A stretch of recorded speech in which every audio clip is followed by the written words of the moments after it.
अज तुझे अंगणे आया आहियूं वरी अज तुझे अंगणे पर नज़र नथो तूं अचे ऐं सजण आया आहियूं वरी अज तुझे अंगण आया आहियूं वरी अज तुझे अंगण पर नज़र नथो तूं अचे ऐं सजण आया आहियूं वरी हेॾां बि अची होॾां बि अची सिक मुंहिंजी खणी पियो मूं सां मिले हेॾां बि अची होॾां बि अची सिक मुंहिंजी खणी पियो मूं सां मिले अल्लाह हाजी अब्दुल सत्तार नथो विसरे हाजी अब्दुल सत्तार नथो विसरे तुझो यादि आ कुर्बन वारो मिलण आया आहियूं वरी अज तुझे अंगण पर नज़र नथो तूं अचे ऐं सजण आया आहियूं वरी अज तोखे अॼु बि प्यारा सारियूं था तुंहिंजा कुर्ब कचहरियूं पचरियूं था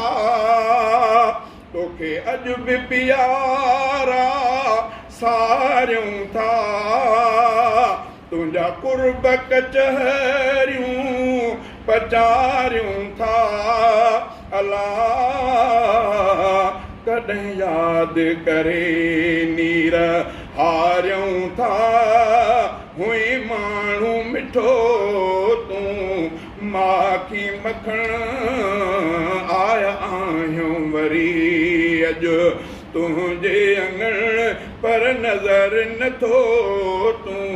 अचे ऐं सजण आया आहियूं वरी अॼु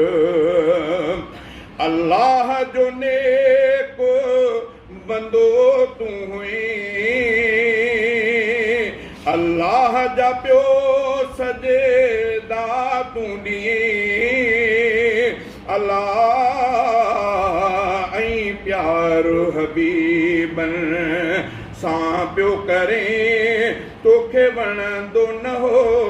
गैरनि खां घुरण आया आहियूं वरी अॼु तुझे अंगण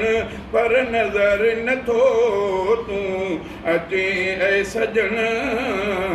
आया आहियूं वरी हुई तुंहिंजी मिज़ाज फ़क़ीराणी तो वाट शरीयत जी माणी हुई तुंहिंजी मिज़ाज फ़क़ीराणी तो वाट शरीयत जी माणी अल्लाह तोखे सारे पियो हर पुट ऐं नियाणी पियो सभ खे रुआरे तुंहिंजो वञण आया आहियूं वरी अॼु तुझे अंगण पर नज़र नथो तूं अचे ऐं सजण आया आहियूं वरी हिन शेर में इमदादुल्लाह जा शहज़ादे लिखिया आहिनि जज़्बा हिन शेर में इमदादुल्लाह जा शहज़ादे लिखिया आहिनि जज़्बा अल्लाह रब बेश्तो करे शल तोखे अता अॼु आया आहियूं दुआऊं घुरण आया आहियूं वरी अॼु तुंहिंजे अङण पर नज़र नथो तूं अचें ऐं सजण आया आहियूं वरी।